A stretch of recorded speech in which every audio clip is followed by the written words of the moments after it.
শ্রী পারাবত লিখিত ঐতিহাসিক উপন্যাস তখন ওয়ারেন হেস্টিংস। পর্ব ৬। চাঁদপাল ঘাটে জাহাজ ভিড়েছে সাত সকালে। মহি অদূরবর্তী একটা সরাইখানায় বসে লুকিয়ে লুকিয়ে দেখছে কাণ্ড কারখানা। সে দেখতে পায় তার দাদাও এসে জুটেছে। এত ভোরবেলায় এখানে পৌঁছতে হলে রাত থাকতে উঠতে হয়, নইলে এতটা পথ অতিক্রম করে ঠিক সময় এসে পৌঁছনো মুখের কথা নয়। তবে দাদা তার সাহেবদের ফিটানোর ধরনের একখানা ঘোড়ার গাড়ি করেছে। দাদার অবস্থা দিন দিনই বাড়বাড়ন্ত হচ্ছে, অথচ একটি কানাকড়িও হাত ফসকে বার হয় না মা মারা যাওয়ার পর থেকে। কড়ির অভাব হলে খুব ছোটবেলায় মায়ের ওপর প্রচন্ড অভিমান হতো মহির। একটু বড় হলে অভিমানের জায়গায় রাগ হতো। এখন মৃত মায়ের ওপর আর রাখতে পারে না, তাই দাদার ওপর একটা বিদ্বেষ ভাব দানা বেঁধে উঠছে। এখন তাই মাঝে মাঝে কমলা যখন পালকি করে বাপের বাড়ি রওনা হয়, তখনই সে গিয়ে হাজির হয় হেমলতার কাছে। বলে, রাতে বন্ধুর বাড়িতে নেমন্ত্রণ, বাড়ি ফিরতে পারবে না। হেমলতা প্রথম প্রথম বিশ্বাস করত, ভাবত চিতপুরের রাস্তার ওপর ডাকাতি খুন খারাপি আকছার হয় রাতের বেলায়, তাই মহির আসতে সাহস হয় না। কিন্তু এখন হেমলতার চোখের দিকে তাকিয়েও বুঝতে পারা যায় সে মহির কথা বিন্দুমাত্র বিশ্বাস করে না। কেমন অসহায় দৃষ্টিতে চেয়ে থাকে। এমনকি বাড়ির ঝি চাকরেরাও যেন বুঝতে পারে কমলা এ বাড়ি ছাড়ার অর্থ মহির অবাধ স্বাধীনতা। কিন্তু সেই স্বাধীনতা ভোগ করতে হলে যথেষ্ট অর্থ চাই। কাল সে জীবনে প্রথম কমলার কান পাশা না বলে সরিয়ে নিয়ে এসেছে। তাতে ভেতরে ভেতরে মনটা কেমন যেন হয়ে গিয়েছিল। জোর করে নিয়ে এলে এমন হতো না। মহি লক্ষ্য করে গোপাল মুখুজ্জে সাহেবদের সঙ্গে কথা বলছে কত বিনয়ের সঙ্গে। নতুন সাহেবগুলো জাহাজ থেকে নামলে মনে হয় জঙ্গলি বানর, আর এদেশে যারা রয়েছে কিছুকাল তারা ঠিক পোষা বানর। তেল জল পেয়ে একটু চকচকে, পোশাক পরিচ্ছদের পরিপাটি অনেক বেশি। নতুন নামা সাহেবগুলোর মুখ দেখলে মনে হয় পেটে প্রচন্ড খিদে নিয়ে বেজার মুখে নেমেছে সবকিছুকে গ্রাস করে নেওয়ার জন্য। ওরেও তাই। তবে ওদের মুখের এই স্বাস্থ্যচঞ্চল ঔজ্জ্বল্য আর রক্তিমাভা কিছুদিনের মধ্যেই কেমন যেন পাংশুবর্ণ হয়ে যায়। ছোটবেলায় দাদার হাত ধরে সে আসতো এখানে, তখন থেকে দেখতে দেখতে মহির চোখ খুলে গিয়েছে। তখন দাদা ভাবতো সেও বুঝি ওই পথই ধরবে, কিন্তু শেষ পর্যন্ত তা হলো না। মা চুপি চুপি বলতো, ওর সঙ্গে জাহাজ ঘাটে যাস না, বললেও যাবি না, তুই বাড়িতে থাকবি, অত কষ্ট করা তোর সয়। কিন্তু জাহাজ ঘাটের একটা নেশা রয়েছে, তাই তো সে শেষ পর্যন্ত এখানে না এসে থাকতে পারে না।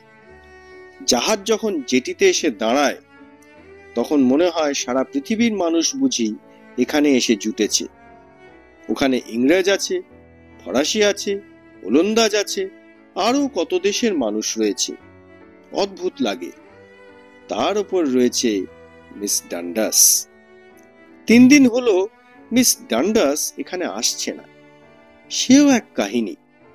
কাল রাতে গ্র্যান্ড সাহেবের চাকর চাঁদ এসেছিল মদ খেতে, তার মুখেই সবাই শুনল।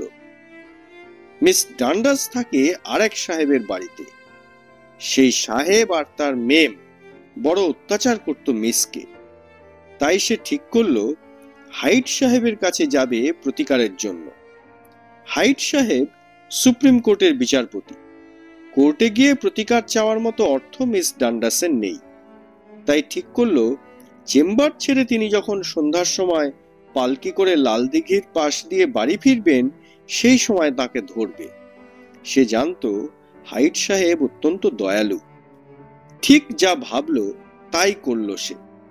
পথের মধ্যে পালকি থামিয়ে কাঁদতে আরম্ভ করেছিল মিস ডান্ডাস। অত রাতেও ভিড় জমে গেল। বিচারপতি হাইট সংকুচিত হয়ে পড়েন। শেষে ডান্ডাসকে তার বাড়িতে তখনই যেতে বলে পরিত্রাণ পান। সেই রাতে মিস ডান্ডাস বহুদিন পর ভালো খাবার খেয়েছিল। শুধু তাই নয়, ভালো শয্যায় রাতও কাটিয়েছিল। সবাই তার দিকে চেয়ে ইঙ্গিতপূর্ণভাবে যখন চোখ নাচিয়েছিল, সে গম্ভীর হয়ে বলেছিল, মহৎ লোকটার গায়ে কাঁদা ছুঁড়ো না। মহি দেখতে পায় তার দাদা তিনজন নতুন বানরকে কবজা করেছে। শেষ পর্যন্ত নিমু মল্লিক ওর কাছে হেরে না যায়। জাহাজ বজবজের ট্যাঙ্ক ঘুরে গার্ডেন রিচের দিকে আসতেই কি করে যেন টের পেয়ে যায় দাদা। অথচ এর মধ্যে গার্ডেন রিচে থেমেও থাকতে পারে, কিন্তু দাদার কদাচিৎ ভুল হয়। সে যেন গুণে বলে দিতে পারে চাঁদপাল ঘাটে কখন এসে ভিড়বে তার সোনার খনি।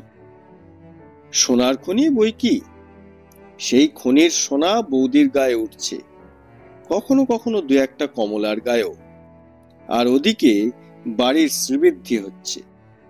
সেদিন হেমলতা বলছিল, পাশেই নাকি একটা নতুন বাড়ি তৈরি করার চিন্তায় মশগুল হয়ে আছে তার জ্যেষ্ঠ ভ্রাতা। অর্থাৎ মতলব হয়তো মায়ের পেটের ভাইটিকে আলগোছে এ বাড়িতে ফেলে রেখে যাওয়া। হঠাৎ মহি অদূরে একটা চেনা মুখের দেখা পায়। মুখটি তন্ন তন্ন করে সরাইখানা আর ছোটখাটো ঝুপড়ি ঝাঁপড়ির মধ্যে দৃষ্টি ফেলে কাকে যেন খুঁজছে। ওরও কোনো ফিরিঙ্গি মেয়ে জুটেছে নাকি? এদিকে তো সাধু সেজে থাকে, দেখে মনে হয় আকাশ আর চাঁদ ছাড়া তার দৃষ্টি নিচে নামেই না। কি যেন নামটা, মহি ঠিক মনে করতে পারে না। যে জিনিসে তার আগ্রহ নেই সেই জিনিস সে কিছুতেই মনে রাখতে পারে না। এই জন্য লেখাপড়া হলো না, হিসেব শেখা হলো না। এই লোকটা সম্বন্ধে তার কোনো আগ্রহ নেই, তাই জেনে শুনেও এই মুহূর্তে নামটা কিছুতেই মনে আসছে না। পরে ঠিকই মনে হবে। অথচ লোকটা তার দুঃসম্পর্কের শ্যালক। জোড়াসাঁকোয় যে দুবার শ্বশুর বাড়িতে গিয়েছে বিয়ের পরে, সেই দুবারই বাড়িতে ঢোকার আগে বিশাল নিম গাছের নিচে দাঁড়িয়ে থাকতে দেখেছে তাকে। দেখেছে গাছের ডালের দিকে ঊর্ধ্বমুখ হয়ে কি যেন আকাশ পাতাল ভাবছে। তাই বলো, সেই জন্যই নামটা নিমাই বলে মনে হচ্ছিল বারবার। এইবারে মনে পড়েছে, রামরতন চক্রবর্তী। লোকটা তাকে খুঁজছে নাকি? কমলা পাঠায়নি তো ওকে? মরেছে। মহির একটু ভেতরে ঢুকে যায়। সামনে হঠাৎ দাদাকে দেখে চমকে যায় রামরতন। তারপর বিনীতভাবে পায়ে হাত দিয়ে প্রণাম করে। সেদিকে সে আনা, বড়দের মন গলাতে হয় কিভাবে জানা আছে। ছেলেদের পায়ে হাত দিয়ে প্রণাম করে আর মেয়েদের মা বলে ডাকে। নিজের বউয়ের বয়সী মেয়েদের ডাকলেও নাকি কাজ হয় অনেক সময়। দাদা রামরতনকে কি যেন জিজ্ঞাসা করে। দুজনে হেসে হেসে খুব কথা হচ্ছে। রামরতন আঙুল তুলে পুরনো কোর্টের দিকে দেখিয়ে কি যেন বলছে। চাকরি পেয়ে গেল নাকি? সে শুনেছে তার বাড়িতে বেশ কয়েকবার গিয়েছে ও, কোনোবারই দেখা হয়নি। দাদার কাছে উমেদারি করতে গিয়েছে, সাহেবদের একটা রাইটারের চাকরি জুটিয়ে দেবার জন্য। পেয়ে গেল নাকি? পেলে কমলা নিশ্চয়ই সুখী হবে।